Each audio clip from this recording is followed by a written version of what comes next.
Per la quinta batteria si stanno preparando Margherita Rossi in corsia 1, Zoe Masetti in 2, Emi Sgolastra in 3, Giulia Pavanello in 4, Sofia Coral Ambler in 5, Valentina Carlini in 6, Ludovica Barbero in 7, Emma Sabadini in corsia 8.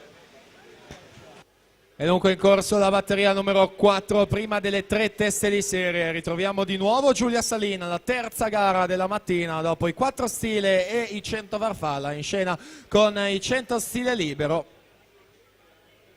Passaggio ai 50 è la Marcotti, 28-80 su Schincariole Salin in seconda e terza posizione. Giulia Solin, specialista delle gare dello stile libero dai 400 a salire in questa seconda fase di gara, passa davanti e va a prendersi la vittoria di questa batteria. 59,04 su Anna Marcotti, 59,36, poi la Schincariol terza, 60,43.